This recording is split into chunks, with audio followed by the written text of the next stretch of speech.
Everybody, just before we get started with the show here, I want to make a quick shout out to the good folks at Springs Homes for supporting Studio 809 and this podcast. They're in the business of real estate because they love helping clients achieve their goals. Competitive, collaborative, and trustworthy. Meet the real estate pros at springshomes.com. This is Studio 809. Everybody, welcome to the Outdoors Hiking Bob podcast. I am your host, Hiking Bob Falcone. You can find me on my website, hikingbob.com. There's links to my social media, my columns to Colorado Springs Independent, all the other podcasts we've done, my photography website. All that kind of good stuff is at hikingbob.com. You can also send me comments, suggestions, questions, anything you'd like. Also from my email link there, and also subscribe to my newsletter. And if you'd like, and you'd like to support this podcast, we'd appreciate that. You can do that at patreon.com, patreon.com/hikingbob, and you can contribute and help support this podcast and pay the fees and the other expenses that we have. And you can be rewarded depending on your level of participation. So if you're interested in doing that, we'd greatly appreciate it. Today with me is my co-host, Kevin Wild Westendorf. Hey everyone, Wild Westendorf here, and you can find me at my website, wildwestendorf.com, and on all the social medias, primarily Facebook and Instagram, at Wild Westendorf. Awesome. And Kevin, thanks for being here. We had a great interview last week with CJ Runge from Mile High Youth Corps. And a lot of people have never heard of them, and it's a shame because they've been around a long time. They do a lot of tremendous work, and a lot by employing people between 18 and 24, I think it was, to do trail work, and they learn leadership skills and trail work. So we really appreciate having CJ on here. I've known CJ for a long time, and I don't know why I just never had her on the podcast. Oh, but, okay. I thought, well, why haven't I not had her on the podcast to talk about it? So we finally got that arranged. So a good podcast. If you haven't listened to that, go back and listen to that on last week's podcast. Kevin, one of the things that's been in the news for the last couple of weeks is this thing called the ParkScore from the Trust for Public Land. And it rates how good a park system is in cities. And I'll start right out from saying this, that the Trust for Public Land has been a great partner to park systems here in the Pikes Peak region with, the city parks and county parks. They do grants, they help finance, acquisitions and stuff like that. They've been a great partner. That being said, there are some really bad flaws in their ParkScore measurement. And I want to say that because the biggest thing you've been seeing in the media, I shouldn't say the only thing, the biggest thing is the ParkScore for Colorado Springs has fallen, and it's been falling over the last couple of years. Now, there are a lot of good reasons for that, and we'll talk about that. But there are some flaws, I believe, in how they rank this ParkScore. And the biggest one for me is they only rank what they call parks. And a park is typically groomed fields, grass gets cut. There's the playground and right, like a tennis court and stuff like that. Right. So they only count parks. They don't count what we have a lot of here in Colorado Springs, which is open space. Yep. And so, and we're big on open spaces here in Colorado Springs. We have plenty of parks. Now, when I say plenty of parks, we don't have enough. We know that, and that's one of the things they brought up. We're a little behind in that. We'll get to that in a second. But places like the incredibly popular and busy and huge Red Rock Canyon open space does not count on the ParkScore. Which is disappointing. Yeah. At least, yeah. Yeah, and Stratton open space does not count on the ParkScore. Austin Bluffs open space right over the hill here from where I live does not count on the ParkScore. Oh, yeah. Blue Stem Prairie open space, popular mostly with cyclists, especially in the summer, but a beautiful place to go and lots of wildlife, does not count on the ParkScore. Kind of a flawed system there. Half of Ute Valley Park does not count because half of it was purchased as open space. So you only that's right. You only get credit for half of it. So, one of the things they measure is how many people are 10 minutes away from walking to a park. And like you noted, you live near Bear Creek Regional Park. Now, we'll start off by granting that is not a city park. That is a county park. It is entirely within the city limits, however. Yeah. And it is certainly less than 10 minutes from where you live. It doesn't count. Now, you can argue whether it should count or not. It's a county park. Does the county get credit for it? Does the city get credit for it? I don't know. But it's a park that is 10 minutes away from a lot of people within the city limits, and it doesn't count. The other thing that doesn't count was if the city owned open space or parkland that was outside of the city limits. Oh, that's right. It didn't count. Now, what the city has done is they've been annexing those properties so that they actually are in the city limits, even if they're physically separated. They've been annexing them in. It was kind of an oversight. They owned them, but they were not technically in the city limits. It's kind of a goofy thing. Yeah. So they've been annexing those in, and basically, it's their own property. It's, a little bit of ordinance work from the city council to make that happen. So there's some issues. The other issue is that they count the number of bathrooms. Now, you and I know that the city could do a better job of having a much better job of bathroom facilities. You and I will agree on that. It's one of the biggest complaints people have is there's not enough bathrooms. And there's a lot of bathrooms that are there but have been closed for years. Right. So the city could definitely do a better job with, putting in bathrooms. But here's the kicker: if the city put in a 2-room pit toilet, they would get credit for a bathroom. If on the same place, instead of having that, they had 12 porta potties, so they have more capacity, they get 0 credit because porta potties don't count. Which is a bummer because it's not the best solution, but it's a great one to have in place because a lot of the parks that I go to have those, and so it should count. I would rather see. They just spent a lot of money putting in new bathrooms at Garden of the Gods. Now, it makes sense there. Garden of the Gods gets millions and millions of visitors. Yeah. It makes sense there. And I would rather see the city step up and do a better job of putting in toilets, bathrooms, little physical bathrooms, even if they are Forest Service style pit toilets. I'm fine with that. Just don't drop your phone in them. If you do, don't go in after it. There was a woman who dropped her phone in one. It went in after it, fell in. Oh yeah. But she was able to call the park rangers and such. But it's just like, oh. I heard that turned into a full blown fire department hazmat incident, which very very rightly it should have. So like you said, porta potties are not a great alternative. But they are an alternative. So even if they gave them half credit, so if you have 10 porta potties, that counts as 5 bathrooms or something like that. So I have a little bit of an issue with this ParkScore. Now, some things they did point out. Funding for the Parks Department is lagging way behind cities of similar sizes. That is an issue. It's been an issue for a while. And to be fair, they don't blame that on the Parks Department. The Parks Department is funded at the whim of the elected officials, and they be the city council and the mayor. And while I've been a little critical of our elected officials not funding the Parks Department as well, they should have been, as have a lot of other people.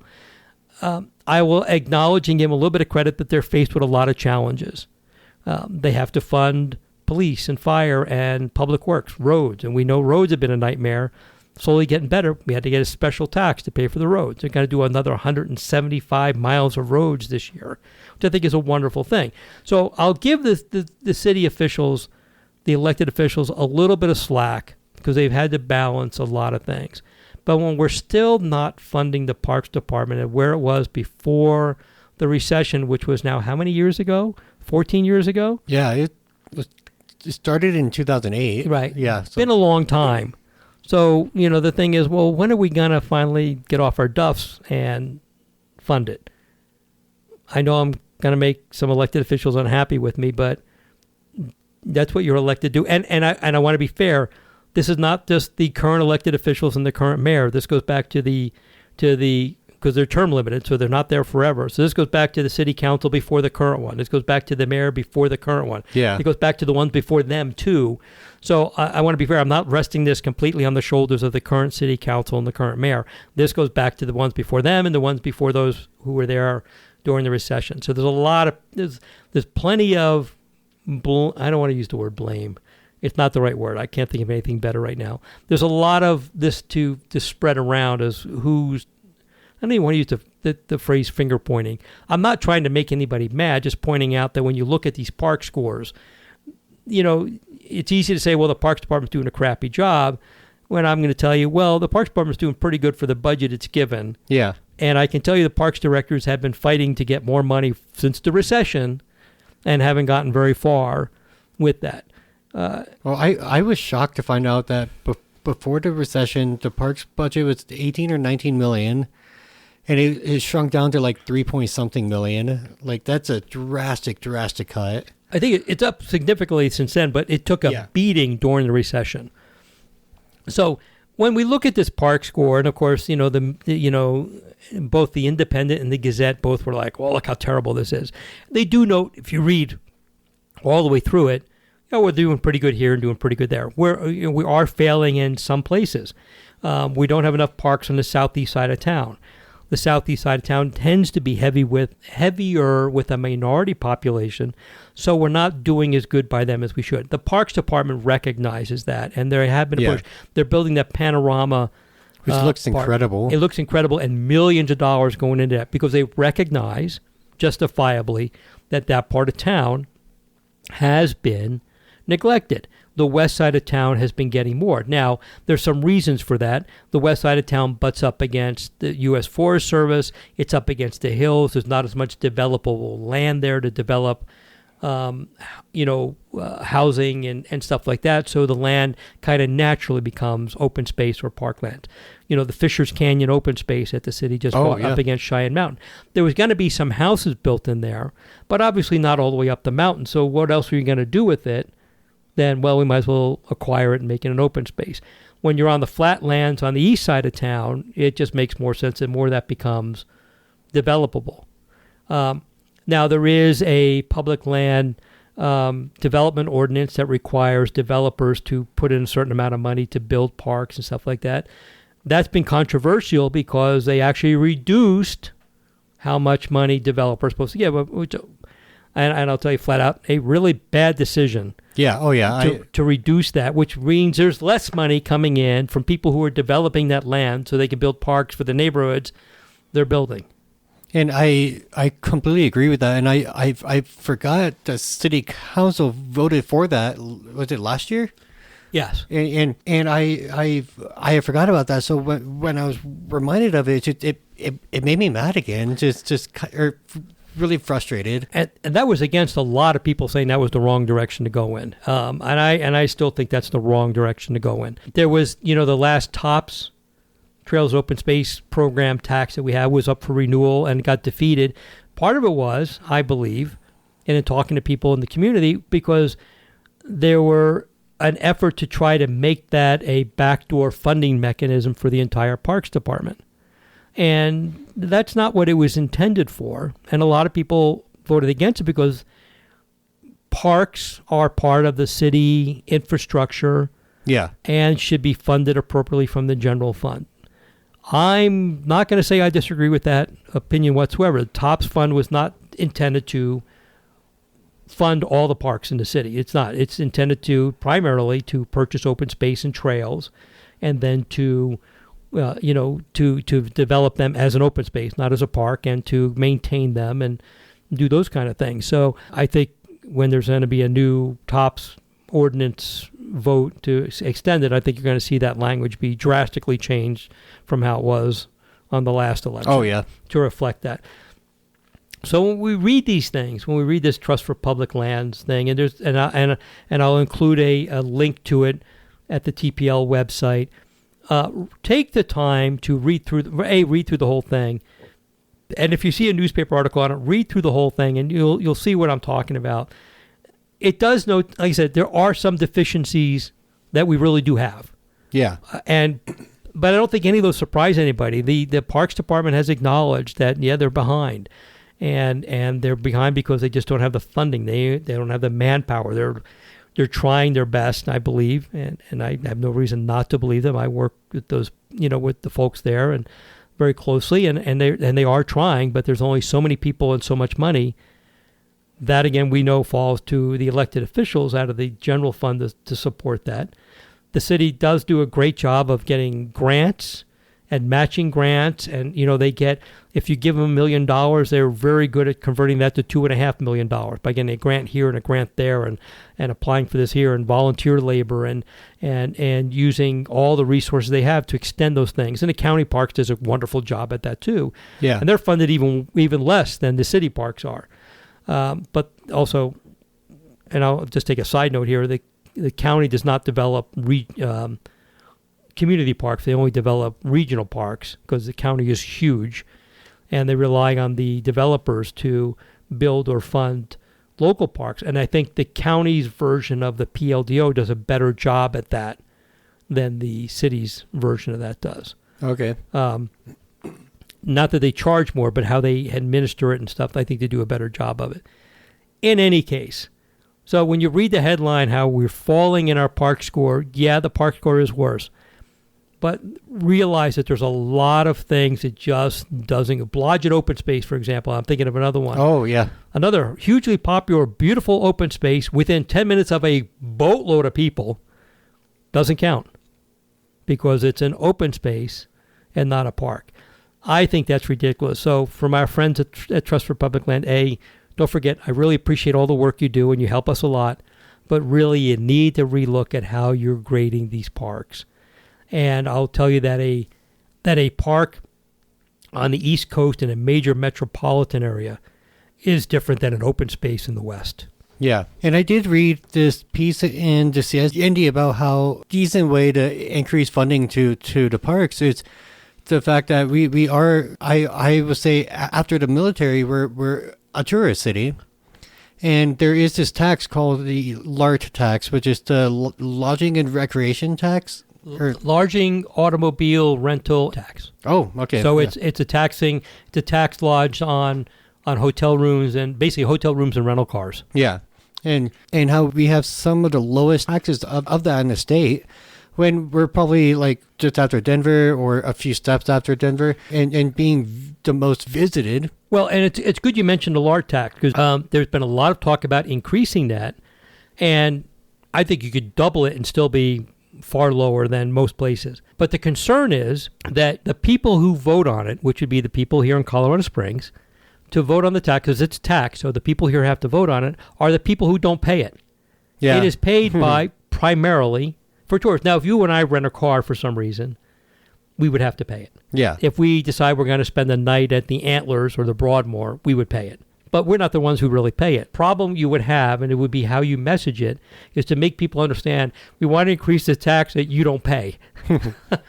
and it's a good point, yeah. Yeah, and then there's concern, and I'll touch on one more thing about that. There's concern, well, if you make it too high, people won't come visit. Baloney. Yeah. Because I will tell you, especially, I went to Hawaii some years ago. It was one of the first gifts I gave myself when I retired. I've been wanting to go to Hawaii. I was going to go to Hawaii. You know what? The last thing I gave a damn about was what the tax was. Oh, yeah, yeah. Here's how much it is going to cost me that much to go. It's my once-in-a-lifetime visit to go to Hawaii and relax on a beach in an island in the middle of the Pacific. I either had the money to go or I didn't. Yeah. And whatever the tax was for the rental car and the place I rented, that did not matter to me one iota. If people want to come visit you, they will. Now, a lower tax is obviously better for the visitor than a higher tax. It gives them more money to spend. And sales tax, which of course funds things that we pay for a lot, like parks and tops and things like that. If we double that, it is not going to make a big deal. People are not going to say, oh my gosh, they raised the LART tax. I'm not going to go see Pikes Peak and Garden of the Gods and the Air Force Academy and all those other places I've been wanting to see all my life because they raised their tax. No, nobody cares. And what they care about is how much the airfare is going to be, which isn't subject to LART tax anyway. That's what they care about, and gas, and those are the things that impact travel way more than your lodging tax does. Exactly, and especially if you get a good deal on flights, then it doesn't matter anyway. So I think you're going to see a proposal for a LART tax increase, and what I want everybody to remember is You are not the one paying for this. 99% of the people in this town do not pay that LART tax because we don't rent cars here. And even if you do, it's usually a car accident, which means your rental car company is paying for it. Yep. Yeah, you do pay for that through I know, don't write me emails. I know you pay through your premiums, but trust me. And occasionally you may, go to a hotel. You may want to you go someplace to be pampered. That's great. Like a staycation kind of. Yeah, and that's fine too. But for the most part, we're not the ones paying for it. So if a LART tax increase comes through, vote for it. It's the visitors who come here who pay for it. So the LART tax does go to, in some part, it doesn't make a huge, I shouldn't say this, I want to say it's the right way. Some of that LART money is used to pay for parks and things like it, in the way of grants. So we want to build a park here, we want to build a new trail here, we want to add an amenity here. They can get some money from the LART tax to pay for that. Same thing with the Pikes Peak Regional Transportation Authority tax we pay for paving roads. Sometimes what they'll do is like, hey, we're going to pave a road here, and the Parks Department say, well, we want to put a trail there.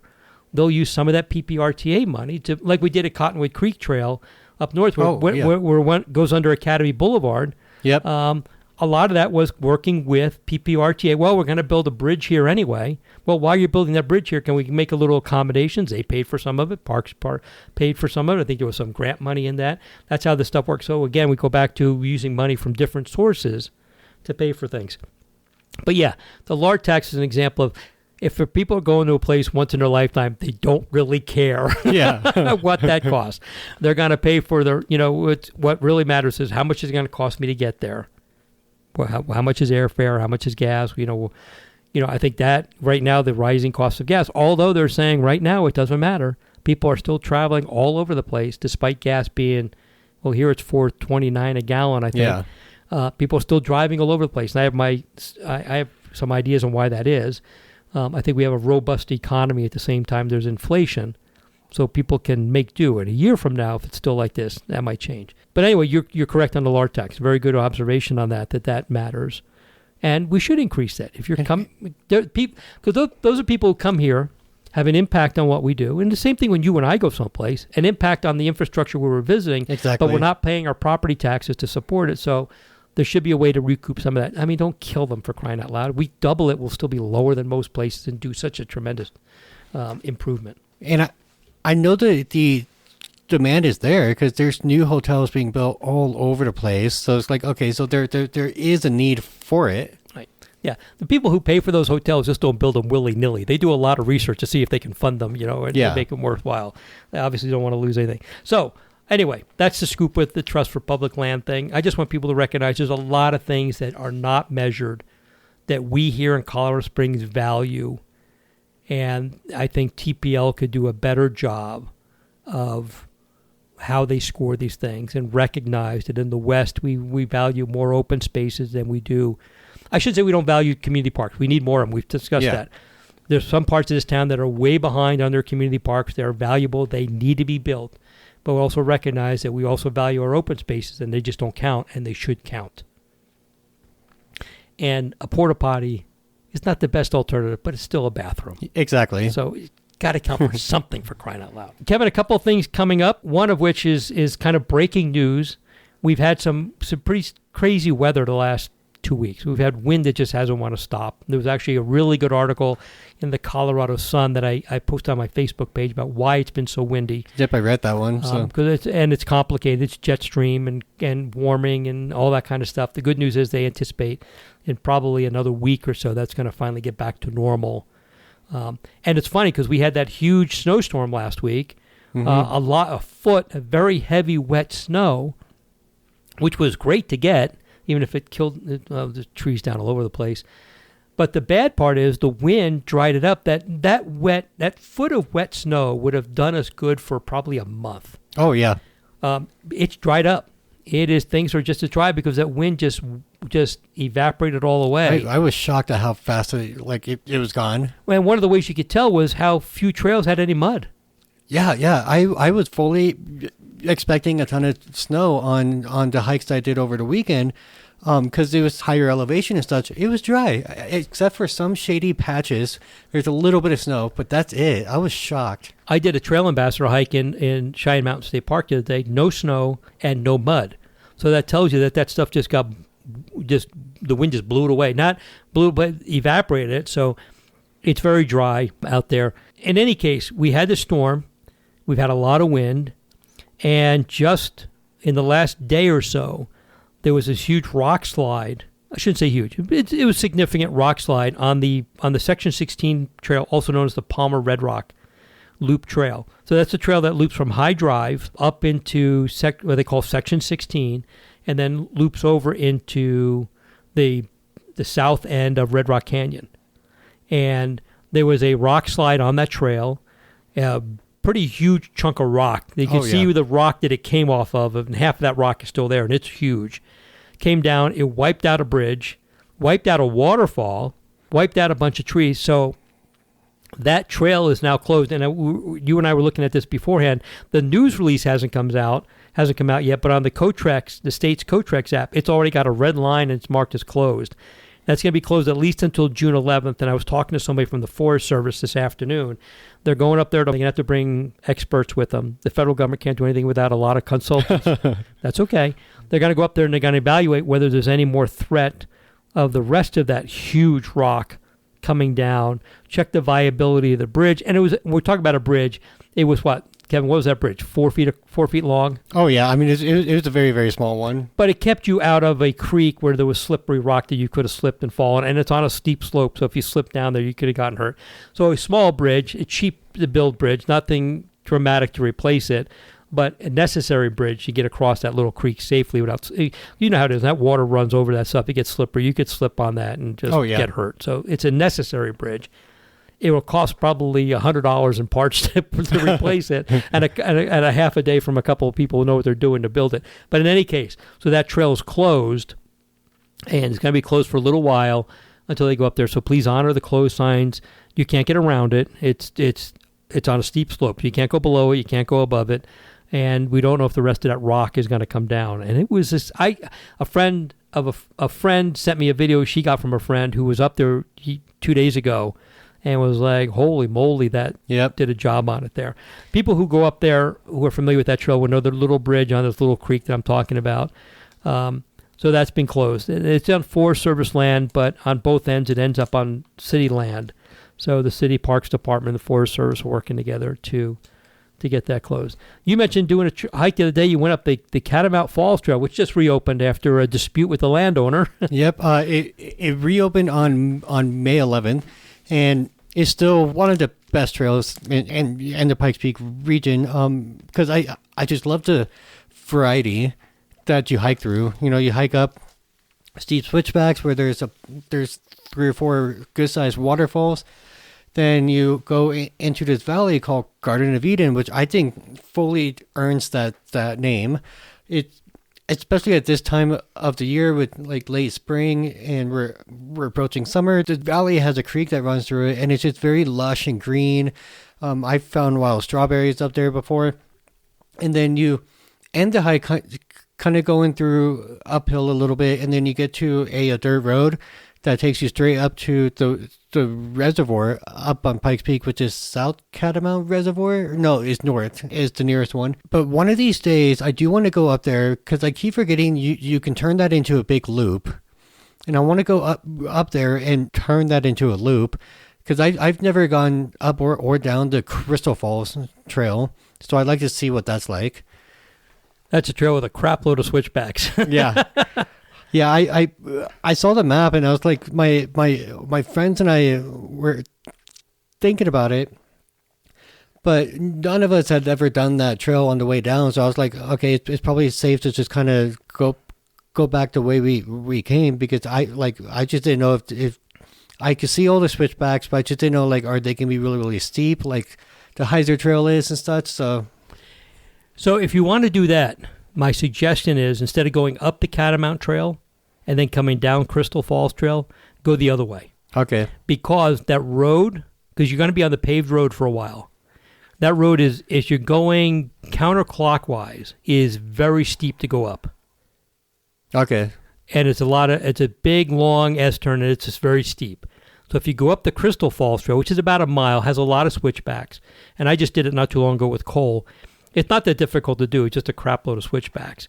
When you hit the paved road, you go downhill on that long section. Okay. Then you hit the top of the Flume, which is a section at the top, and then you go through Garden of Eden, then you go down the Catamount Trail. Okay. So if you want to do it, Mike, now the other thing to remember, the piece that connects those two is the Thomas Trail. Yeah.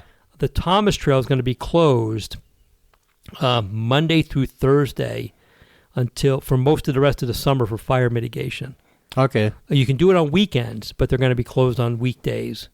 Oh, and Green Mountain Falls is working with a couple of agencies to mitigate it because it's a small town right up against the mountain, literally right across the road from the Waldo Canyon fire that is still, Oh yeah, you can still see it. Yeah. And if you are familiar with this trail, most people will park on UPass Road near where the diner is and the bar. They no longer charge for parking there, which is great.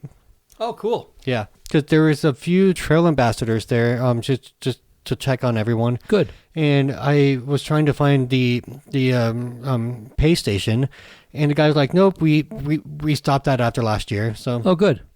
Good. I didn't fault them for doing it, and what I'll give the folks at Green Mountain Falls a lot of credit for, and I talked about this a while back. I helped train some of their first batch of trail ambassadors. Cool. I helped train them with from people from TOSC, Trails Open Space Coalition. One of the things that I liked that they did during the pandemic, everybody was going out hiking, and Green Mountain Falls is this tiny little town. Yeah, very very tiny. Very tiny little town. And they were getting inundated with people. And I did some stuff on the news, with them about, respect the neighborhood. Don't drive where you're not supposed to drive. They have I don't know if you know, some really nice signage there, those square post signs on the roads with, the trails this way and no parking there. Really great signage. And they could have done what some towns did, would just close the roads, close the gates, close the roads, close the trails, don't let anybody in here. They elected to instead go by the way of let's educate people, let's bring in trail ambassadors in here to manage it better. And I really applauded their efforts for doing that. I like that. It'd have been so much easier for them to say, if you don't live here, you don't get to come in here. I'm glad they didn't go that route, and it's worked well for them. They were very smart in how they approached it. That new signage they have there is wonderful. It's easy to read. It's a great map. Yeah. The map is good. And basically, hey, here's the thing. You can't park in the neighborhoods, period. So don't go there. And there's signs all over the place that tell you that. Everywhere. And if you do go, you know what? They have their own marshal's office. You're going to get a ticket. And you know what? You deserve it. So I definitely want to make friends with someone who lives on Hondo Avenue towards the very top. So. That road is a pain in the neck to get up. Oh, I hate it. And we're talking about the road. You park at the bottom by the creek in this town, and you have to hike a mile or so just to get to the trailhead, and it's up the steep dirt road, so you have to hike a mile just to hike a lot of more miles. Yeah. Like, all right, we need to fix this problem a little bit. But yeah, I mean, Green Mountain Falls has done a really good job, I think, with managing. They have a great trails committee there, and they built some wonderful trails. They do really good work in that. For a little town with very limited resources, they've done a really nice job with managing their outdoor rec over there. And it's not hiking related, but I did see them in the process of constructing some new art exhibit. In case if you didn't know, Green Mountain Falls is very, very well known. I believe it's because one person who lives there is very, very wealthy and funds some type of nonprofit to bring these art things in. I haven't seen or been to all of them, but the ones that I have gone to and seen have just been really, really cool. Just very, very unique things. One of my favorites was the swinging musical chairs. And so, like, depending on how fast you swung on this to see, the music it made would change. And so you have a bunch of people and a bunch of swings, and it's just hearing this tune. It's really cool. Oh, when you say musical chairs, I thought you were trying to jump on, when the music stopped, you had to jump on a moving chair or something like that. That's pretty cool. I've not seen that. That's pretty neat. But this new one that I saw, it was clear it's still being built, but it was just like this giant tower with all these colored tiles. But it looked like the tiles moved, so I'm not really sure what that's going to be like. But I'll have to check that out. It's pretty neat. Cool. One last thing, Kevin. I did an article a while back in the Indy about a missing trail. Yep. That I found I should say I found it. A trail that I tried to find in the north part of the county in the Pike National Forest that was on the maps, but I couldn't find it. Well, fast forward a little bit, I reported to the Forest Service that, hey, if the trail's there, you need to mark it. If it's not there, you need to take it off the map. People are going to get hurt or lost trying to find this trail. Long story short, Colorado Mountain Club went in there. They came in from the other direction, and they actually found, now they will tell you that they didn't really find the trail. They found where it kind of disappeared. So about 1.5 miles of this trail, which was from the trailhead I was starting at, going the other direction, had really just disappeared, overgrown. But they were able to find it and kind of scratch it in. It needs a lot of work. While I was doing research on that one, there was another trail on the south end of the county that I had noticed was on the maps. And a couple of times when I went out there to look for it, I couldn't find it. So just today, when we're recording this, I went out there and tried to find this trail. Lo and behold, I found the trail. The problem is, the trailhead is nowhere near where it is on the map. And the actual location of the trailhead is invisible you have to hike down an old road to get to this trailhead. It's not visible from the road, and it's not marked either. And it's off by, it doesn't sound like a lot, it's off by about 800 feet. But if it's 800 feet and it's not visible, it might as well be 8 miles. And if you can't, my concern has always been when we look at these trails, if you can't find them, if somebody goes to where the trail is marked on a map or an app, and you can't find it, you either do like I did, which is traipse through, bushwhack through the woods, climbing over and under down trees. That's a chance to get hurt. That's a chance to get injured. So the trail needs to be appropriately marked. So anyway, I have found the actual location of the trailhead. The trail is actually in really good shape. It's a beautiful trail. It looks like it might have actually been an old Forest Service road. It's a pretty wide trail. But if you don't know where to look, and if you go to where the map says, you're never going to find it, it's actually going to be pretty cool. So long story short, I've talked to the Forest Service about that. They're going to go out and take a look at it, hopefully redo their map. I don't know how it got to be off from where it is, whether the map was drawn incorrectly way back when, or if at some time the trail was rerouted and the map was never updated. Because if you follow, when I finally found the trail and I was following it on the app all the way back down, it stayed on there until one point that it suddenly deviated way off. So it looks like it was a reroute at one time, and it's just way off. So look for that in an upcoming column about the lost trail and how we found another one. And you're going to love this trail because you climb going up to this ridge, and you come over the ridge, and there's this beautiful, huge meadow. Oh, I love that. Hundreds of acres. It's this beautiful meadow. Some of it is behind a private property line. There's a fence up there, but you get to enjoy it regardless. And I can imagine if you catch it right, you probably, in the fall, I'm guessing there's probably elk and moose in that meadow. It's probably to die for. In any case, found another missing trail.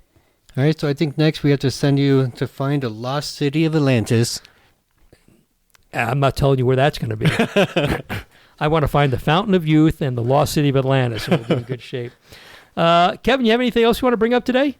Nope, just count down the days for my Mount Whitney trip, which is just a few days less than a month from now, and yeah, I'm just extremely excited about that. Awesome! I can't wait till you do it, just so you can tell me all about it. I'm not going. It'll be a lot of fun. All right. Well, everyone, thanks for listening. And Kevin, thanks for being here. And everybody, thanks for listening.